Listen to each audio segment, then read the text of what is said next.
हाँ मित्रों, આપણે વિવર્તન ભણી રહ્યા છીએ। આજ વિવર્તનનું કામ પૂરું કરશું। બરાબર અભ્યાસ કરી લીધો હશે।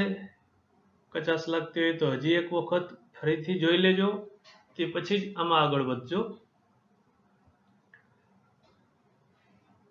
આજે આપણે વિવર્તનની અસર ટેલિસ્કોપ અને માઇક્રોસ્કોપ પર જોવી છે। એની પહેલા એક નાનો ટોપિક, એક સ્લિટ વિવર્તન ભાતને આપણે આપણા ઘરે જ આપણી રીતે પણ જોઈ શકીએ। સાવ સાદો પ્રયોગ છે મિત્રો, તમને આકૃતિમાં દર્શાવ્યું છે એવી રીતે બે બ્લેડને બંને બ્લેડ વચ્ચે થોડી બંને બ્લેડની ધાર વચ્ચે એક પાતળી સ્લિટ બને એવી રીતે આપણા બે હાથ વડે બે હાથના વચ્ચે બે બ્લેડને ગોઠવો। એક લેમ્પ, શક્ય હોય તો લેમ્પનો ફિલામેન્ટ સુરેખ હોય એવો લેમ્પ ગોતવો।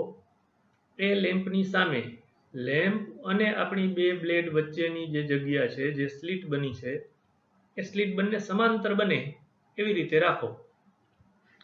થોડોક આગળ પાછળ કરો, સ્લિટની પહોળાઈમાં ફેરફાર કરો, સેજ સમાંતર હોય એમાંથી સેજ ચલિત કરો।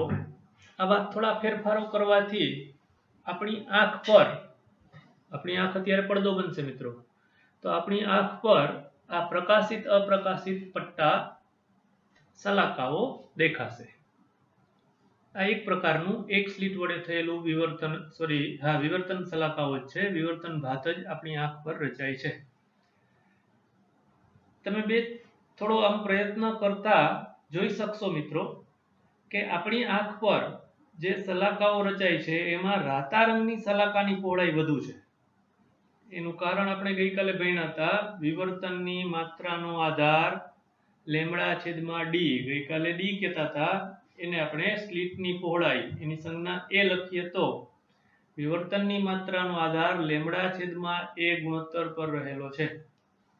તો તમને મને ખબર છે, જાની વાલી પીના લા આપણે યાદ રાખ્યું છે, લાલ લીમડા મોટો, તો આ lambda R is greater than lambda blue અને લેમડા મોટો છે, બંને માટે સ્લિટની પહોળાઈ એક સરખી છે, તો સ્પષ્ટ છે કે લેમડા છેદમાં એ ગુણોત્તર કોના માટે વધુ થશે? રાતા કલર માટે, રેડ કલર માટે, અને તેથી એનું વિવર્તન વધુ થશે। વિવર્તન વધુ થશે એટલે એની સલાકા પહોળી હશે। આમ રાતા રંગની સલાકાની પહોળાઈ બ્લુ રંગ કરતા એની સલાકા કરતા વધુ હોય છે। તમે આવો જ પ્રયોગ કરવા માટે એક વરખ, એલ્યુમિનિયમનું વરખ, આમ કડક પૂઠું કહી શકાય થોડું એવું, એમાં કાળજીપૂર્વક બ્લેડની મદદથી અથવા કટરની મદદથી તમે બે ઊભી સુરેખ સ્લિટ બનાવી શકો। બે સ્લિટ કાપીને આપણે બે કાપા મૂકીએ અને એક સ્લિટ બનાવી શકાય। મિત્રો આવું કંઈક કહું છું, કડક પૂઠામાં ટાંકણીથી નાનું કાણું કરશો તો એ ગોળાકાર ઉદ્ગમ થશે। બ્લેડની મદદથી આમ ઊભો લીટો કરશો, ચેકો મૂકશો તો એ સુરેખ સ્લિટ બનશે। આ બંને રીતે તમે કરી શકો છો મિત્રો। આ એલ્યુમિનિયમના વરખમાં બ્લેડની મદદથી બે સ્લિટ કાપો, પછી ઉપરનો આ બ્લેડથી જે પ્રયોગ કર્યો એવી જ રીતે ફિલામેન્ટને સમાંતર રહે એવી રીતે રાખી બે સ્લિટની વાત આવી મિત્રો, એટલે યંગનો વ્યતિકરણનો પ્રયોગ તમે આને એ પ્રમાણે લઈ શકો। સીધો સૂર્યપ્રકાશ ઉપયોગ કરવાના બદલે સૂર્યપ્રકાશની સીધો ઉપયોગ કરશો તો એક તો આંખને નુકસાની થઈ શકે છે, અને બીજું એ તમે જોઈ શકશો નહીં, દેખાશે નહીં। આપણી આંખ સાથે તમને ખ્યાલ છે 1/2 0.5 અંશનો ખૂણો બનાવે છે, એના બદલે આવું કંઈક કરો, સૂર્યપ્રકાશ સાયકલની ઘંટડી પર અથવા તો એવી કોઈ બહિર્ગોળ ચળકતી સપાટી હોય એના ઉપર આપાત થાય, એમાંથી જે પરાવર્તિત થાય છે એ પરાવર્તિત પ્રકાશને આપણે ઉદ્ગમ તરીકે ઉપયોગ કરો, એટલે કે આપણી સ્લિટ પર એ પ્રકાશને, એ પરાવર્તિત પ્રકાશ આપાત કરો, તો પણ આપણે આ સલાકાઓ ભાત પેટર્ન જોઈ શકીએ છીએ। હા મિત્રો, તમને ખબર છે વ્યતિકરણ હોય કે વિવર્તન હોય, ઉર્જા નાશ પામતી નથી, ઉર્જા ઉત્પન્ન થતી નથી. આપણા આ વ્યતિકરણ વિવર્તન બંને ઘટનાઓમાં માત્ર ઉર્જાનું વિતરણ થાય છે. જ્યાં તીવ્રતા વધે છે ત્યાં નવી તીવ્રતા નથી આવી મિત્રો, ઉદ્ગમમાંથી આવતી તીવ્રતા જ, પણ જ્યાં વિનાશક વ્યતિકરણ રચાયું ત્યાંથી સહાયક વ્યતિકરણ રચાયું ત્યાં ઉર્જા કેન્દ્રિત થાય છે. પછી વ્યતિકરણ હોય કે વિવર્તન હોય, ઉર્જા ઘટતી નથી, ઉર્જા વધતી નથી, માત્ર ઉર્જાનું વિતરણ થાય છે. એને આપણે પ્રકાશની ઉર્જાનું ફરીવાર વિતરણ આવા શબ્દો વડે કહી શકીએ, સમજી શકીએ. હવે આપણે ભણવું છે મિત્રો ટેલિસ્કોપ અને માઇક્રોસ્કોપની વિભેદન શક્તિ. એના માટે પહેલા એક વાત સમજી લ્યો બરાબર, જેમ આપણે વિવર્તનમાં પેલી 3 આકૃતિઓ વડે પહેલા એકવાર સમજી લીધું, પછી આપણે ટેક્સ્ટનું મટીરીયલ, ટેક્સ્ટમાં આપેલી બાબતો સારી રીતે સમજી શકાય. એવી રીતે મિત્રો પેલા આ એક વધારાની, આ તમને દેખાય છે એ આકૃતિઓ તમારી ટેક્સ્ટબુકમાં કદાચ નથી, મેં જે તે બુકમાંથી ગોતીને તમને સમજાવવા માટે આ કલેક્શન કર્યું છે. પહેલા આ ટોપિક બરાબર સમજી લ્યો, તો એના પરથી પછી વિવર્તનની અસર અથવા વિવર્તનના કારણે માઇક્રોસ્કોપ અને ટેલિસ્કોપની વિભેદન શક્તિ પર અસર થાય છે, કેવી અસર છે એ આપણે સરળતાથી સમજી શકશું. અત્યારે તમારે મુખ્યત્વે રેલેનું પ્રમાણ, વૈજ્ઞાનિકનું નામ છે મિત્રો લોર્ડ રેલે. આ રેલેનું પ્રમાણ આપણે પહેલા સમજવું છે કે આ રેલેનું પ્રમાણ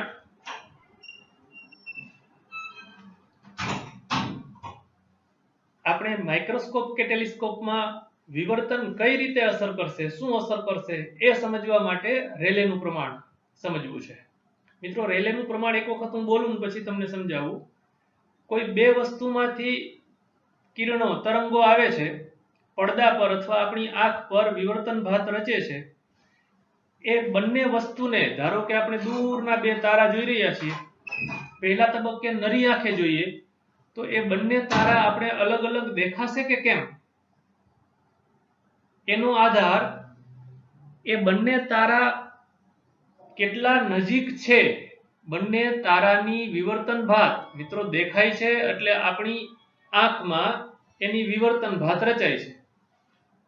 એ વિવર્તન ભાત જો એવી રીતે રચાય કે જેથી કોઈ એકનું મધ્યસ્થ અધિકતમ બીજાના પ્રથમ ન્યૂનતમ પર રચાય કે તેનાથી દૂર રચાય, તો અને તો જ આ બંને વિવર્તન ભાત અલગ પડશે. ન મજા આવી? ફરીથી મિત્રો અહીં ધ્યાન આપો. આ પહેલી આકૃતિમાં આ દૂરના બે તારામાંથી આવતા તરંગો છે, આપણે અહીં કિરણ સ્વરૂપે દર્શાવ્યા છે.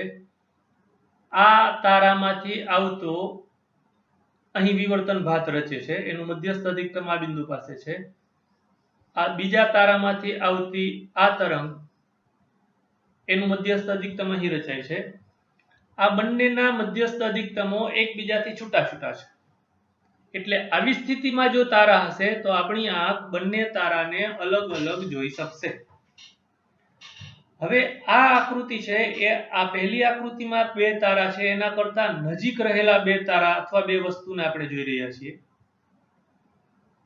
કે જેથી કોઈ એકની વિવર્તન ભાતનું મધ્યસ્થ અધિકતમ આ છે અને બીજાનું મધ્યસ્થ અધિકતમ આ છે. મિત્રો આકૃતિમાં બરાબર સમજજો તો રેલેનો નિયમ સમજાશે. આને હું એક કહું છું, આને બે કહું છું, તો આ એકના વિવર્તન ભાતનું મધ્યસ્થ અધિકતમ છે, તેનું જ આ બિંદુ પ્રથમ ન્યૂનતમ છે. જુઓ આ ડોટેડ લાઈનમાં ઉપર જાવ તો આ અત્યારે મેં જે તમને જે બિંદુ બતાવી રહ્યો છું ત્યાં એકનું પ્રથમ ન્યૂનતમ છે અને તે જ બિંદુ પાસે જુઓ બીજાનું મધ્યસ્થ અધિકતમ છે. એટલે હવે મારું વાક્ય તમને સમજાશે કે કોઈ બિંદુ પાસે એકનું મધ્યસ્થ અધિકતમ બીજાના પ્રથમ ન્યૂનતમ પર આપાત થાય. આમાં શું થયું છે? કોઈ એકનું મધ્યસ્થ અધિકતમ, આનું મધ્યસ્થ અધિકતમ આના પ્રથમ ન્યૂનતમની બહાર રચાયું છે અને આમાં જુઓ ઓવરલેપિંગ થઈ ગયું છે. આને આપણે એક કહીએ તો એનું મધ્યસ્થ અધિકતમ અહીં છે, આ બીજાનું પ્રથમ ન્યૂનતમ એની અંદર ઘૂસી ગયું આમ. ફરીથી એકવાર જુઓ, આમાં બંનેના મધ્યસ્થ અધિકતમ એકબીજાથી અલગ અલગ છે. આમાં દેશી ભાષામાં કહું તો કહો કહ આપણે જોઈ છે એવું અહીં રચાયું છે. કેવું? એકનું મધ્યસ્થ અધિકતમ બીજાના પ્રથમ ન્યૂનતમ પર, અને આમાં તો કે એકનું મધ્યસ્થ અધિકતમ બીજાના પ્રથમ ન્યૂનતમથી અંદર ઘૂસી ગયું છે. મિત્રો જો બે તારામાંથી બે તારાના કારણે આપણી આંખ પર રચાતી વિવર્તન ભાત આવી હશે, આવી આકૃતિ સી મુજબ, તો આપણે બંને તારા અલગ અલગ છે એવું જોઈ શકશું નહીં. બંનેની વિવર્તન ભાત એકબીજામાં ભળી ગઈ છે. આપણી આંખ વડે એ બંને જાણે કે એક જ તારો છે એવું દેખાશે.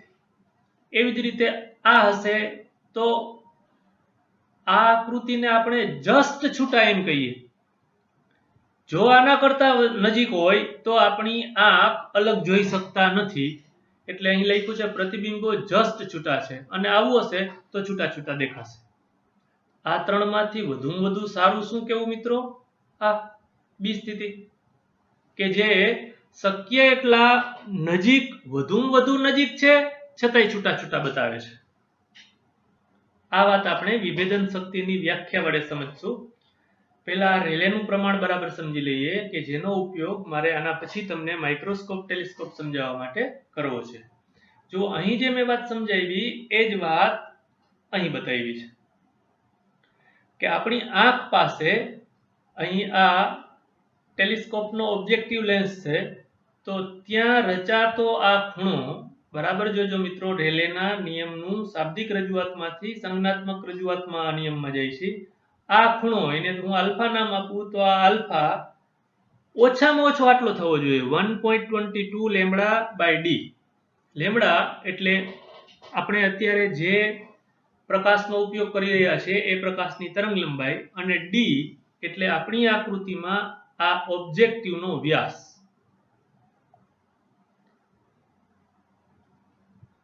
આ આલ્ફા અને આ આલ્ફા, આલ્ફા એટલે અહીં પહેલી આકૃતિમાં આલ્ફા વ્યાખ્યાયિત કર્યો છે.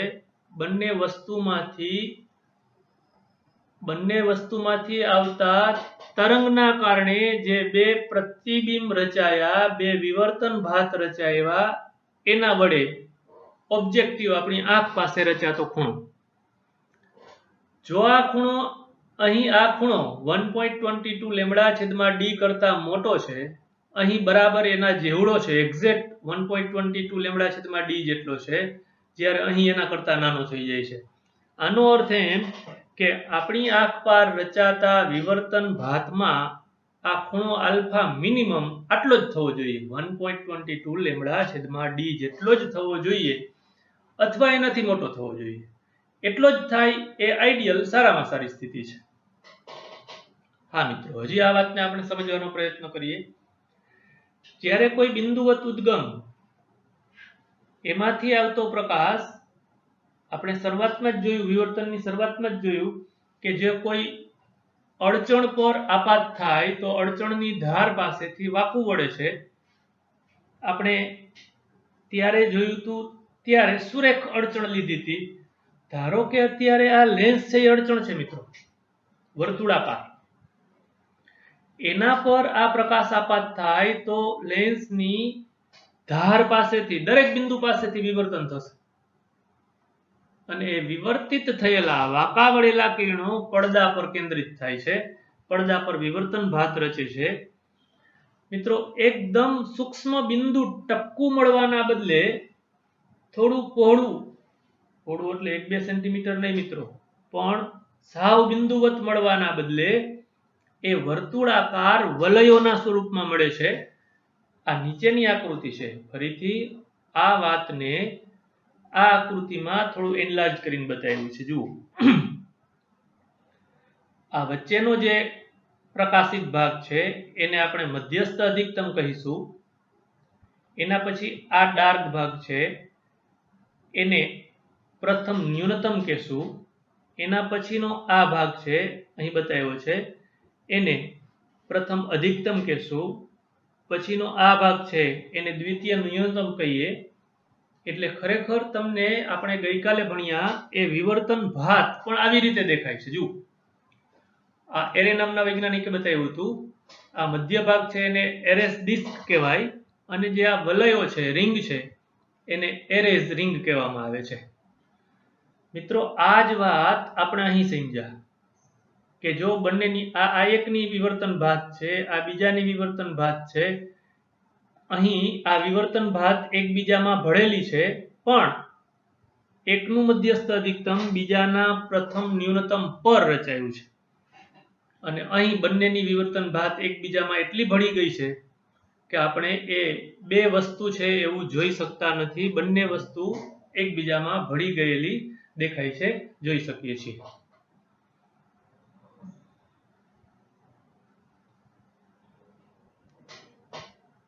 આ વાત મિત્રો તમને અહીં જરા આ 3 ડાયમેન્શન જેવું એવા સ્વરૂપે બતાવવાનો પ્રયત્ન કર્યો છે. એ જ વાત અહીં આ સ્લિટમાંથી આ ગોળાકાર બિંદુવત ઉદ્ગમ છે એમાંથી આ પડદા પર રચાતી વિવર્તન ભાત અથવા એરેસ ડિસ્ક અહીં બતાવેલી છે. એરેસ ડિસ્ક અને એરેસ રિંગ. હવે છેલ્લી વખત આપણે રેલેનું પ્રમાણને યાદ કરી લઈએ. બે બિંદુવત પદાર્થોના પ્રતિબિંબોને સ્પષ્ટ છૂટા ત્યારે જ જોઈ શકાશે કે જો આ બંનેની વિવર્તન ભાત રચાય છે એમાં એકની વિવર્તન ભાતમાંના મધ્યસ્થ અધિકતમ કાં તો બીજાના વિવર્તન ભાતના પ્રથમ ન્યૂનતમ પર રચાય અથવા એનાથી દૂર રચાય, તો જ આપણે એવું જોઈ શકશું કે બે વસ્તુનું પ્રતિબિંબ છે. નહીં તો એ પ્રતિબિંબ એકબીજામાં ભળી ગયેલા હશે. આપણે એક વસ્તુ જોઈ રહ્યા હોય એવું લાગશે. હવે મિત્રો આટલી મેં તમને લાંબી સમજણ આપી, એમાંથી ખાસ આ ખૂણાનું આપણે સૂત્ર યાદ રાખશું, એનો હમણાં જ ઉપયોગ કરશું. બે વસ્તુને જસ્ટ છૂટી જોવા માટે આ ઓબ્જેક્ટિવ પાસે રચાતો ખૂણો 1.22 લેમ્બડા છેદમાં ડી જેટલો થવો જોઈએ. ત્યાં લેમ્બડા ઉપયોગમાં લીધેલ તરંગલંબાઈ, પ્રકાશની તરંગલંબાઈ છે, અને કેપિટલ ડી એ લેન્સનો વ્યાસ છે. ઓબ્જેક્ટિવ લેન્સનો વ્યાસ અહીં તમને બતાવેલું છે. તમારી ટેક્સ્ટબુકમાં એના માટે સંજ્ઞા 2a વાપરી છે.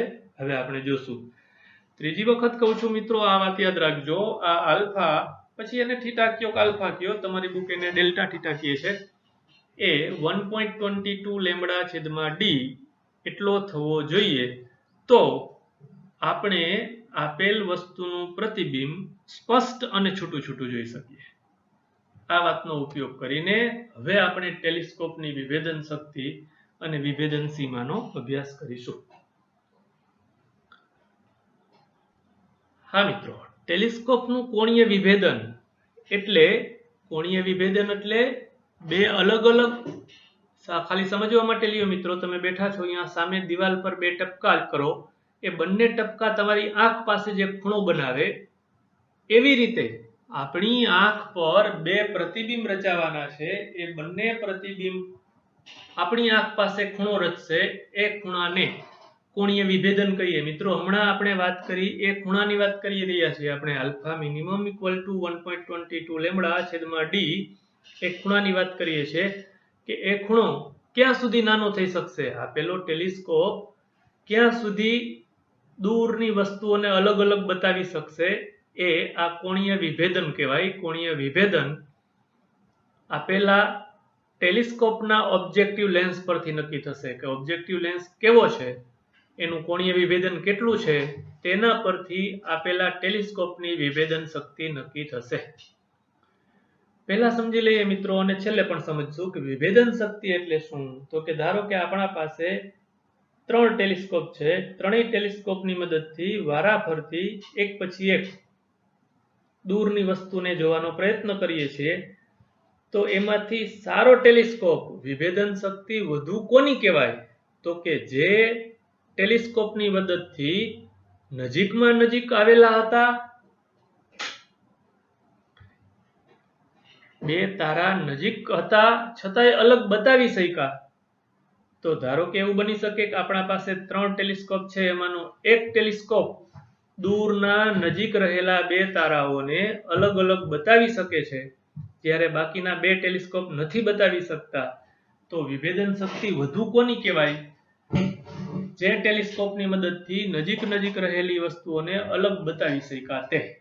એની વ્યાખ્યા આમ આપશું મિત્રો, અહીં તમારી સામે લખી દીધી છે મેં. બે નજીક રહેલી વસ્તુઓના સ્પષ્ટ છૂટા પ્રતિબિંબો આપવાની પ્રકાશીય ઉપકરણ, એટલે ટેલિસ્કોપ હોય તો ટેલિસ્કોપ, આપણી આંખ હોય તો આંખ, એની ક્ષમતાને વિભેદન શક્તિ કહેવાય. વિભેદન સીમા એટલે શું સમજવા માટે હું એમ કહું, મારી આંખની જ વાત કરીએ છીએ. ધારો કે બે વ્યક્તિ છે, એક્સ અને વાય. એક વ્યક્તિને 1 mm જેટલું અંતર, 1 mm જેટલા અંતરે રહેલા બે ટપકાને જુદા જુદા બતાવી શકે છે, જ્યારે બીજા વ્યક્તિ આ 1 mm જેટલા અંતરે રહેલા બે ટપકાને જુદા જુદા નથી બતાવી શકતા. તો જે બતાવી શકે છે એની વિભેદન શક્તિ વધુ કહેવાય. આ ટપકા વચ્ચેનું અંતર છે મિત્રો, એને વિભેદન સીમા કહેવાય. સમજાય તમને કે વિભેદન સીમા ઓછી તો એની વિભેદન શક્તિ વધુ. વિભેદન સીમા એટલે બે ટપકા અથવા બે વસ્તુ છે એમની વચ્ચેનું અંતર. જે સાધનની મદદથી નજીકમાં નજીક એટલે વિભેદન સીમા ઘટાડ્યું આપણે, એને ડી મિનિમમ એવી સંજ્ઞા વડે આપણે દર્શાવશું આગળ જતા. તો ડી મિનિમમ ઓછામાં ઓછું, તો એ આંખ અથવા એ પ્રકાશીય ઉપકરણ સારું કહેવાય, એની વિભેદન શક્તિ વધુ કહેવાય. ટૂંકમાં વિભેદન શક્તિ અને વિભેદન સીમા એકબીજાના વ્યસ્ત પ્રમાણમાં છે. ફરીથી મિત્રો ટેલિસ્કોપમાં વાત કરીએ. હા, એટલે આપણે વાત અત્યારે ટેલિસ્કોપનું કોણીય વિભેદનની વાત કરવી છે, અને કોણીય વિભેદન માટે ઓબ્જેક્ટિવ લેન્સ જ જવાબદાર છે. આપેલા લેન્સમાં આઈપીસ કેવો છે એને કોણીય વિભેદન સાથે લેવા દેવા નથી. તમને ખ્યાલ છે આપણે આગલા પાઠમાં ભણ્યા હતા મિત્રો, આઈપીસનું કામ શું છે? મોટવણી. આપેલું જે પ્રતિબિંબ રચશે એ પ્રતિબિંબનું મોટું પ્રતિબિંબ કરવું, એ કામ આઈપીસનું છે. એટલે પહેલા તબક્કે આપણે અત્યારે જે ભણવું છે એના માટે ઓબ્જેક્ટિવ જ જવાબદાર છે. ઓબ્જેક્ટિવનું કોણીય વિભેદન કેટલું છે એ વાત અગત્યની છે. આપણે હમણાં જ સૂત્ર તારવશું એટલે પાકો ખ્યાલ આવશે. અહીં આકૃતિમાં ધારો કે આ ઓબ્જેક્ટિવ લેન્સ પર આપણે ટેલિસ્કોપની વાત કરીએ છીએ, એટલે દૂરની વસ્તુ જોઈએ છીએ, તો એના પર આવતા સમાંતર કિરણો વક્રીભવન પામીને મુખ્ય કેન્દ્ર પર પ્રતિબિંબ રચશે. એટલે જુઓ મિત્રો, અહીં તમને પ્રતિબિંબ અંતર f જેટલું લખ્યું છે, બરાબર જોજો. ટેલિસ્કોપની વાત કરી રહ્યા છીએ.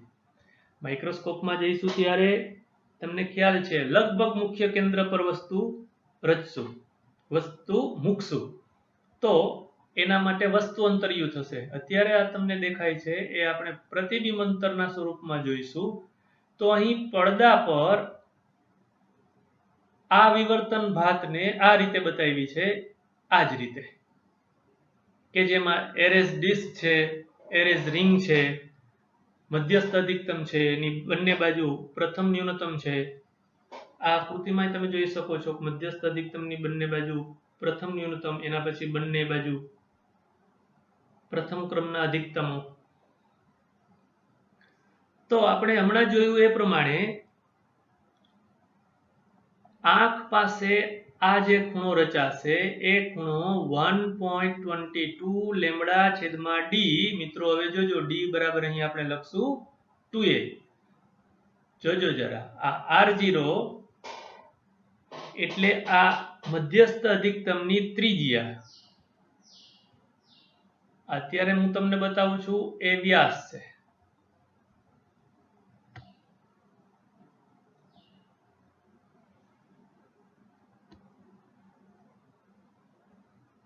અહીં મિત્રો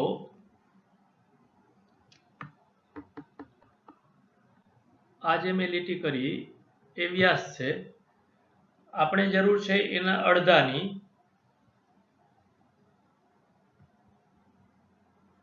એટલે આ ત્રિજ્યા.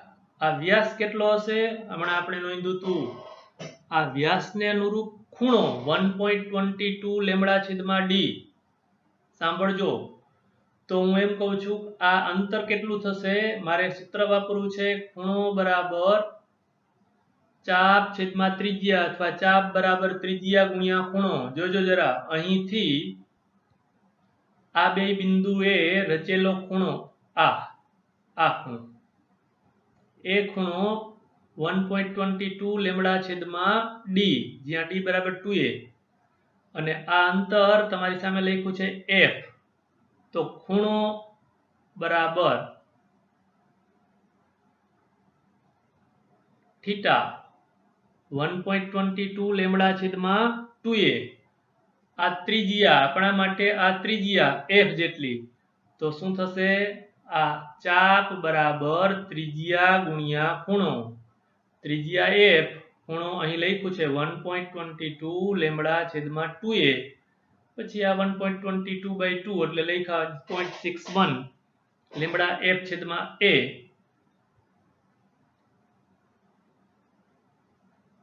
આ ત્રિજ્યાનું સન્નિકટ મૂલ્ય મળ્યું મિત્રો, નજીકનું મૂલ્ય 1.22 લેમ્બડા છેદમાં કેપિટલ ડી, ફરીથી કેપિટલ ડી એટલે 2a, અહીં લખ્યું છે 0.61, 1.22/2 કરીને. આ આપણા સૂત્રમાં f છે એ લેન્સની કેન્દ્ર લંબાઈ છે, 2a એ આપણે અહીં આમ સમજ્યા, આ જે વર્તુળાકાર અડચણ અથવા અહીં આપણે અડચણ તરીકે લેન્સને જ લીધો છે, તો એનો વ્યાસ, તો વર્તુળાકાર દર્પણ મુખનો વ્યાસ અથવા તો લેન્સનો વ્યાસ, આ બેમાંથી જે નાનું હોય એના આપણે 2a અથવા કેપિટલ ડી વડે દર્શાવશું. એક ઉદાહરણ તરીકે આ ગણતરી કરીએ. હમણાં મેં કીધું એમ સેન્ટીમીટર 2 સેન્ટીમીટર નહીં હોય મિત્રો, સાવ નાનું હશે. જુઓ, આપણે ગણીએ માઇક્રોમીટરના ક્રમનું. લાક્ષણિક રીતે ધારો કે લેમ્બડા આપણે 0.5 માઇક્રોમીટર, સપોઝ આપણે જે લેન્સ લીધો છે એની કેન્દ્ર લંબાઈ 20 સેન્ટીમીટર છે અને એનો વ્યાસ ધારો કે 2a 10 એટલે a બરાબર 5 સેન્ટીમીટર છે. આ કિંમતો મૂકતા, આપણા આ સૂત્રમાં કિંમતો મૂકતા મને મળશે r0 બરાબર, એટલે મધ્યસ્થ પ્રકાશિત વિભાગની ત્રિજ્યા, એ મૂલ્ય મળશે 1.2 માઇક્રોમીટર.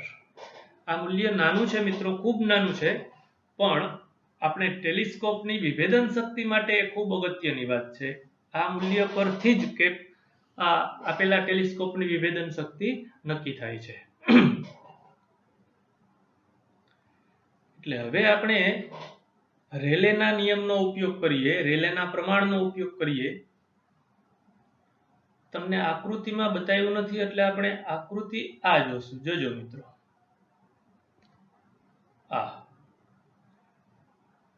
આ ઓબ્જેક્ટિવ ખૂબ દૂરથી આવે છે એટલે એનું પ્રતિબિંબ, આને હું આ આકૃતિમાં તમને બતાવ્યું છે f.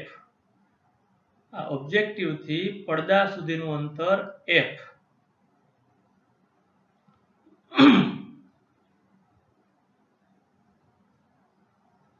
આ અંતર એને હું કહું મધ્યસ્થ અધિકતમની રેખીય પહોળાઈ. ખૂણાના સ્વરૂપે આ આલ્ફા મિનિમમ એટલે 1.22 લેમ્બડા છેદમાં ડી. અહીંથી આ એને હું સ્મોલ f ને ત્રિજ્યા કહું, તો ચાપ બરાબર આ રેખીય પહોળાઈ, ચાપ બરાબર ત્રિજ્યા ગુણ્યા ખૂણો, ત્રિજ્યા f અને ખૂણો આલ્ફા મિનિમમ અથવા 1.22 લેમ્બડા છેદમાં ડી. આ વાતની મદદથી તમે આ વાત સમજી શકશો. બે તારાઓ અલગ અલગ તો જ દેખાશે જો આ અંતર r0, એને આપણે શબ્દોમાં બોલશું મધ્યસ્થ અધિકતમની પહોળાઈ કેટલી થાય, ત્રિજ્યા f ગુણ્યા ડેલ્ટા થીટા, એને આપણે 0.61 lambda by f by a into f વડે લઈ શકીએ, અથવા તો સીધું આ લખો 1.22 લેમ્બડા છેદમાં કેપિટલ ડી અથવા 2a. ખૂણો મિત્રો ડેલ્ટા થીટા ગુણ્યા f, અહીં ત્રિજ્યાના સ્વરૂપમાં ખૂણો ગુણ્યા ત્રિજ્યા બરાબર રેખીય અંતર અથવા તો મધ્યસ્થ અધિકતમની પહોળાઈ, એટલે ડેલ્ટા થીટા મળ્યો મને 1.22 લેમ્બડા છેદમાં 2a. સ્પષ્ટ વાત છે મિત્રો કે જેમ ઓબ્જેક્ટિવનો વ્યાસ એટલે 2a વધારશો તો આ ગુણોત્તર ઘટશે, એટલે કે ડેલ્ટા થીટા ઘટશે. પહેલા એ તો નક્કી કરો કે આપણે ડેલ્ટા થીટા ઘટાડવો છે કે વધારવો છે. ડેલ્ટા થીટા ઘટે તો સારું કે વધે તો સારું? ડેલ્ટા થીટા ઘટાડીએ એનો અર્થ એમ કે આપણા ટેલિસ્કોપની મદદથી વધુમાં વધુ નજીક રહેલા બે તારાને અથવા બે વસ્તુને અલગ જોઈ શકવાની ક્ષમતા વિસ્તારવી, વધારવી. ટૂંકમાં ડેલ્ટા થીટા ઘટાડવા માટે આ વ્યાસ વધારવો પડે.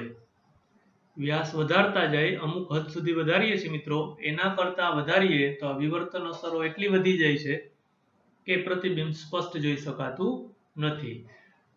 છતાંય આપણે અત્યારે આ સૂત્ર પરથી એવા તારણ પર જરૂર આવી શકીએ કે વિભેદન શક્તિ વધારવા માટે આ ખૂણો ઘટાડવો જોઈએ અને ખૂણો ઘટાડવા માટે વ્યાસ વધારવો જોઈએ. હવે મિત્રો વિભેદન શક્તિ અને વિભેદન સીમાને તમે સમજી લીધું છે. વિભેદન શક્તિ એટલે નજીકમાં નજીક રહેલ વસ્તુઓને અલગ બતાવવાની ક્ષમતા. વિભેદન સીમા એટલે એક અંતર. આ નજીકમાં નજીક રહેલ વસ્તુને અલગ બતાવ્યું તો એ નજીકમાં નજીક કેટલા એને ડી મિનિમમ કહીએ.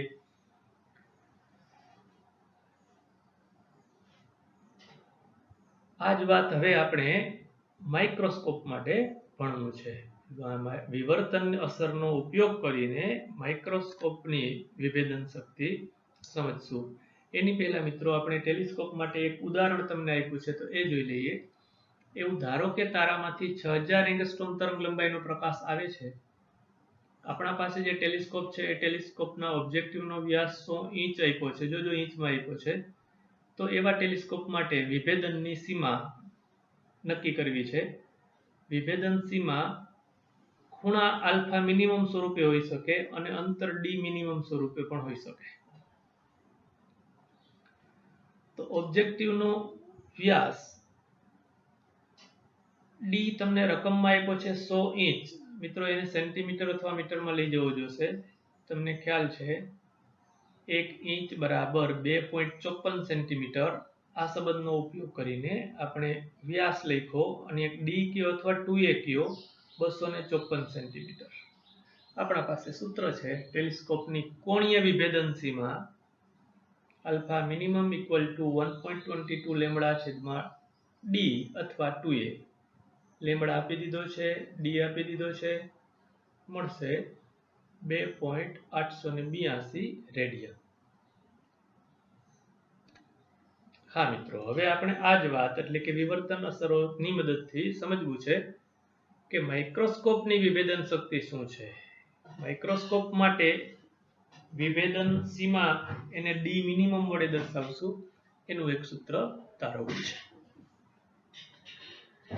ફરીથી યાદ કરી લઈએ. એકવાર જોયું હતું માઇક્રોસ્કોપનું કામ નજીક રહેલી નાની વસ્તુને મોટી કરીને જોવાનું કામ છે, જ્યારે ટેલિસ્કોપનું કામ દૂરની મોટી વસ્તુને નજીક અને જે ધૂંધળું દેખાતું હતું એ સ્પષ્ટ જોવાનું કામ છે. અને એના કામ અલગ અલગ છે. જોજો મિત્રો, એના માટે તમારે વિભેદન શક્તિ અને મોટવણી, વિભેદન અને મોટવણી આ બંને શબ્દોને બરાબર સમજવા જોશે. હા, શરૂઆત કરીએ. મૂળ વાત તો આપણે રેલેનું પ્રમાણ જોયું છે, એ તો આવશે જ.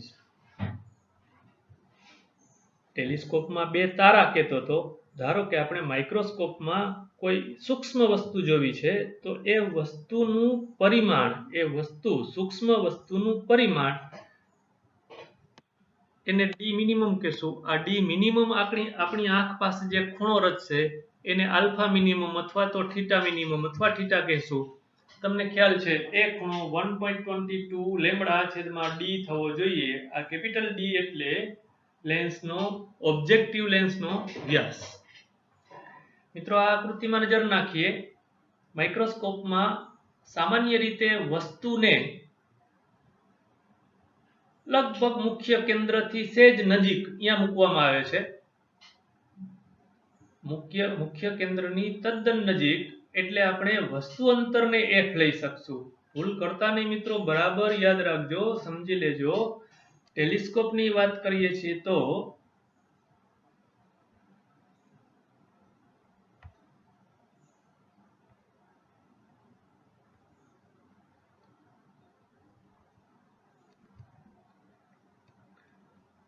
આપણી આ આકૃતિમાં આ પ્રતિબિંબ અંતર છે, આ F છે. તો ટેલિસ્કોપમાં વસ્તુ ખૂબ દૂર હતી એટલે મુખ્ય કેન્દ્ર પર પ્રતિબિંબ રચતા હતા. જ્યારે આપણે માઇક્રોસ્કોપમાં આ વાત ભણવાના છીએ, વસ્તુને લગભગ મુખ્ય કેન્દ્રની નજીક મૂકવાના છે એટલે વસ્તુ અંતર F જેટલું લેશું. હા, અને આકૃતિમાં તમને આ પ્રતિબિંબ અંતર બતાવ્યું છે. અહીં પડદો છે, પડદા પર પ્રતિબિંબ રચાય છે. તો આ ખૂણો આલ્ફા મિનિમમ 1.22 લેમ્બડા છેદમાં d થવો જોઈએ. જોજો મિત્રો, અહીંથી આટલું જ લેજો, 1.22 લેમ્બડા છેદમાં d. અને જો આટલું અંતર, રેખીય અંતર, ફરીથી આ આલ્ફા છે અથવા અહીં થીટા વડે દર્શાવ્યો છે તો થીટા 1.22 લેમ્બડા છેદમાં d. અને આ અંતર હું ત્રિજ્યાના સ્વરૂપમાં કહું, ટેલિસ્કોપમાં જે કહેતા હતા એ ટેલિસ્કોપમાં આ f હતું, અત્યારે આ v છે, તો અહીં લખવું જોઈએ 1.22 લેમ્બડા છેદમાં d ઇન્ટુ v. આ f નહીં મિત્રો, એના બદલે આપણે લખવું જોઈએ 1.22 લેમ્બડા છેદમાં d ઇન્ટુ v. આ વાત બોલી રહ્યો છું મિત્રો, આ લખવું જોઈએ 1.22 લેમ્બડા છેદમાં d ઇન્ટુ v. એટલે શું થઈ જશે? પ્રતિબિંબની પહોળાઈ, આ ડાર્ક ભાગની રેખીય પહોળાઈ, અથવા હું ચાપ કહું તો ચાપ બરાબર ત્રિજ્યા v ગુણ્યા ખૂણો. આ વાત, પ્રતિબિંબની પહોળાઈ v થીટા જેટલી થવી જોઈએ, તો v ઇન્ટુ થીટા, થીટા એટલે 1.22 લેમ્બડા છેદમાં d. તમને સમજાય એટલે અહીં લખી રાખ્યું છે. ક્યાંથી આવ્યું? ચાપ બરાબર ત્રિજ્યા ગુણ્યા ખૂણો. તમારી આકૃતિમાં ત્રિજ્યા v, ખૂણો થીટા, થીટા બરાબર 1.22 લેમ્બડા છેદમાં d. જો આવી રચના થાય તો આપણે જે વસ્તુ જોવી છે એ વસ્તુને મોટી અને સ્પષ્ટ જોઈ શકીએ. ખાલી મોટી દેખાય ને ધૂંધળું થઈ જશે તો એવું નહીં ચાલે મિત્રો. એના માટે આપણે રેલેના નિયમ, રેલેના પ્રમાણનો ઉપયોગ કર્યો કે જે વસ્તુ છે એ વસ્તુના બે છેડેથી આપણી આંખ પર આપાત થતા કિરણો, ઓબ્જેક્ટિવ પર આપાત થતા કિરણો જે પ્રતિબિંબ રચે છે એ પ્રતિબિંબમાં કોણીય વિભેદન થીટા 1.22 લેમ્બડા છેદમાં d થવો જોઈએ. જો આના કરતા ઓછા અંતરે હશે, આપણે પ્રતિબિંબની પહોળાઈ અત્યારે ગણી છે, આ પહોળાઈ ગણી છે, જો આ પહોળાઈ આના કરતા નાની મળે તો એનો અર્થ એમ કે થીટા જે આપણે રેલેના પ્રમાણમાં જોયો 1.22 લેમ્બડા છેદમાં d એના કરતા નાનો થઈ જાય, આપેલ વસ્તુને આપણે સ્પષ્ટ જોઈ શકીએ નહીં. એનું પ્રતિબિંબ ધૂંધળું બની જશે, એની વિવર્તન ભાત એકબીજામાં ભળી જશે. એટલે મિનિમમ થીટા આટલો થવો જોઈએ. બે વસ્તુઓ કે જેના પ્રતિબિંબ આ અંતર કરતા ઓછા અંતરે હોય તો આપણે એ બે વસ્તુ છે એવું નહીં જોઈ શકીએ, એટલે કે આપેલ વસ્તુને સ્પષ્ટ જોઈ શકશું નહીં. વસ્તુ સમતલમાં આને અનુરૂપ લઘુત્તમ અંતર, એટલે કે વસ્તુઓ વચ્ચેનું લઘુત્તમ અંતર, મિત્રો બરાબર સમજજો, વસ્તુઓ વચ્ચેનું લઘુત્તમ અંતર એટલે આ માઇક્રોસ્કોપની બાબતમાં આપણે જે સૂક્ષ્મ વસ્તુ જોઈ રહ્યા છીએ એનું પરિમાણ. એ કેટલું થવું જોઈએ? મિત્રો જોજો જરા, આ સૂત્રમાંથી, આ પ્રતિબિંબની પહોળાઈમાંથી આ વસ્તુ વચ્ચેનું લઘુત્તમ અંતર d મિનિમમ કઈ રીતે લાવ્યા? અગત્યનું છે, ધ્યાન આપજો. હું આવા કંઈક ઉદાહરણથી સમજાવું કે ધારો કે એક લેન્સની મદદથી મને એક પ્રતિબિંબ મળ્યું, એ પ્રતિબિંબ 6 સેન્ટીમીટર પરિમાણનું મળ્યું, h ડેશ બરાબર 6 સેન્ટીમીટર. જો એ મોટવણી, આપેલા લેન્સની મોટવણી 2 હોય તો તમે મને કયો જોઈ એ વસ્તુનું પરિમાણ કેટલું હશે? 3 સેન્ટીમીટર. કેવી રીતે ગોઈતું? ફરીથી બોલું, પ્રતિબિંબનું પરિમાણ 6 સેન્ટીમીટર મળ્યું, એનું મેગ્નિફિકેશન મોટવણી 2 છે. મિત્રો તમને મને ખબર છે, દેશી ભાષામાં મોટવણી એટલે એટલા ગણું બતાવે છે. 6 સેન્ટીમીટર મળ્યું, 2 ગણું બતાવે છે, તો વસ્તુ કેટલી હશે? 6/2 એટલે કે 3 સેન્ટીમીટર. 3 સેન્ટીમીટરની વસ્તુ હોય, મોટવણી 2 હોય, મોટવણી 2 એટલે 2 ગણું, તો 3 દૂને 6 સેન્ટીમીટર દેખાય. જોજો મિત્રો, મને દેખાય છે આટલું, મારા ઉદાહરણમાં આ 6 સેન્ટીમીટર, એની મોટવણી છે m, તો વસ્તુનું અંતર કેટલું હશે? જે દેખાય છે પ્રતિબિંબનું પરિમાણ એને ભાગ્યા m. આપણા ઉદાહરણમાં 6/2. એવી રીતે આપણે આને 6 લીધું હતું પ્રતિબિંબની પહોળાઈ, મોટવણી m કહીએ, મેં સંખ્યા તરીકે 2 કીધું હતું તો 2 વડે ભાગતા હતા, અહીં m વડે ભાગીએ એટલે ખરેખર વસ્તુ આટલા પરિમાણ વળી અથવા તો બે વસ્તુના ફોર્મમાં કહીએ તો બે વસ્તુ વચ્ચેનું અંતર આટલું હશે. શુદ્ધ ગુજરાતીમાં મિત્રો પ્રતિબિંબના પરિમાણને મોટવણી વડે ભાગ્યું એટલે વસ્તુનું પરિમાણ મળ્યું. હવે ચારા કરવાના છે. જુઓ, આને v/m અલગ કરીને લખ્યું. વળી મોટવણીની વ્યાખ્યા છે v/u. આકૃતિમાં તમે બરાબર જોયું કે આ v પ્રતિબિંબ અંતર છે, આ u f જેટલું વસ્તુ અંતર છે. v અને f મૂક્યા આ મોટવણીના સૂત્રમાં, એટલે અહીં જે આપણા પાસે v/m આવ્યો એની જગ્યાએ તમે f લખી શકશો, એટલે આ સૂત્ર બન્યું 1.22 લેમ્બડા છેદમાં d into f. હવે મારે એમાં આ d છેદમાં f અથવા f છેદમાં d છે, આ f છેદમાં d એના બરાબર મૂકવું છે આ વાત, સમીકરણ f. સમજી લઈએ એને આકૃતિમાં મિત્રો. આ લેન્સનો વ્યાસ d એટલે આ થશે d/2. તો tan બીટા ઇક્વલ ટુ સામેની બાજુ d/2 છેદમાં પાછળની બાજુ f, એટલે આ સૂત્ર સીધું જ મળ્યું તમને. એના ઉપરથી હું d છેદમાં f ને કરતા બનાવું તો 2 tan બીટા. જુઓ અહીં આપણે એવું મળ્યું છે f છેદમાં d. તો આ ચારા કરતા f છેદમાં d મળ્યું, અહીંયા અટકી ગયા. પછી આકૃતિમાંથી આ tan બીટા મેળવ્યું. આ સમીકરણ 1 ની કિંમત સમીકરણ 2 માં મૂકી દઉં એટલે સમીકરણ મળ્યું મને d minimum equal to 1.22 lambda divided by 2 tan beta. Beta નાનો છે એટલે તમે એને sin બીટા પણ લઈ શકો, એટલે સૂત્ર થયું 1.22 lambda divided by 2 sin beta. અત્યારે આ વાતો કરી ત્યારે મિત્રો વસ્તુ અને ઓબ્જેક્ટિવ લેન્સ વડે હવા અથવા શૂન્યાવકાશ છે એવું લઈને આપણે ગણતરી બતાવી. એટલે સૂત્ર મળ્યું છે d minimum 1.22 લેમ્બડા છેદમાં 2 sin બીટા. જો આ વસ્તુ અને ઓબ્જેક્ટિવ વચ્ચે n વક્રી ભવનાંક વાળું માધ્યમ, હવા સિવાયનું કોઈ માધ્યમ મૂકીએ તો આ d minimum ઘટાડી શકાય છે. બરાબર યાદ કરજો મિત્રો, d minimum એટલે વિભેદન સીમા. વિભેદન સીમા ઘટાડો એટલે વિભેદન શક્તિ વધે. તો એના માટે હવા કરતા વધુ વક્રી ભવનાંક વાળું કોઈક માધ્યમ, સામાન્ય રીતે તેલ લેવામાં આવે છે. એ તેલ લેવા જાય એમ નથી કહેતો ભાઈ, આ લેન્સ પર એને ઓઇલ ઇમર્શન ઓબ્જેક્ટિવ એવું કહેવામાં આવે. ઓબ્જેક્ટિવ કાચની નજીકનો વક્રી ભવનાંક ધરાવતો હોય એવું તેલ લગાવવામાં આવે છે. એવા તેલનો ઉપયોગ કરવામાં આવે છે. શું કામ? તો કે આ જે d મિનિમમ મળ્યું એના કરતા પણ વક્રી ભવનાંકમાં ભાગનું, n માં ભાગનું વિભેદન સીમા મેળવી શકાય છે. આ n sin બીટા છે એને ન્યુમેરિકલ એપર્ચર કહેવામાં આવે છે મિત્રો.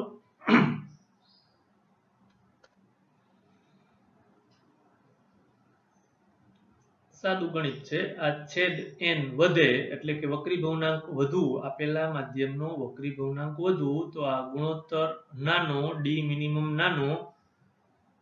d મિનિમમ નાનો એમ સારું કહેવાય મિત્રો. તમને ખબર છે વિભેદન સીમા ઘટે, વિભેદન સીમા d મિનિમમ ઓછું તો એનો વ્યસ્ત એવો વિભેદન શક્તિ વધે. આ ઓઇલ ઇમર્શન લેન્સનો ઉપયોગ કરીને આ વિભેદન શક્તિ વધારી શકાય છે.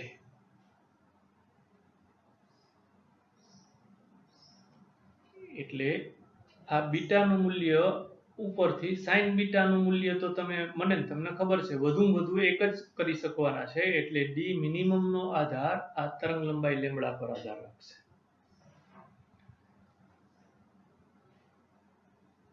તરંગ લંબાઈ વધારો d મિનિમમ વધશે એટલે માઇક્રોસ્કોપની વિભેદન શક્તિ મૂળભૂત રીતે આપણે જે પ્રકાશ વાપરીએ છીએ એ પ્રકાશની તરંગ લંબાઈ દ્વારા નક્કી થાય છે. લેમ્બડા વધુ, લેમ્બડા ઘટાડો તો ડી મિનિમમ ઘટશે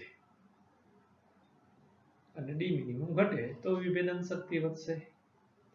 સારું મિત્રો, આ આપણું મુખ્ય કામ વિવર્તન અહીં પૂરું થયું. હવે એક નાની વાત છે કે આપેલું કિરણ પ્રકાશશાસ્ત્ર ક્યારે લાગુ પાડી શકાય અને તરંગ પ્રકાશશાસ્ત્ર ક્યારે લાગુ પાડી શકાય એ વાતો આપણે કાલે ભણીશું. હવે આપણા પાઠમાં એક મુખ્ય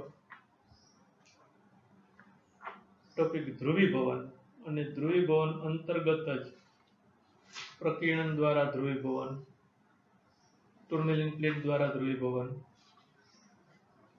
પોલેરોઇડ અને છેલ્લે પરાવર્તનથી ધ્રુવીભવન, આ ઘટનાઓ ભણી અને થિયરી પૂરી કરશું. આજ આટલું જ. Thank you.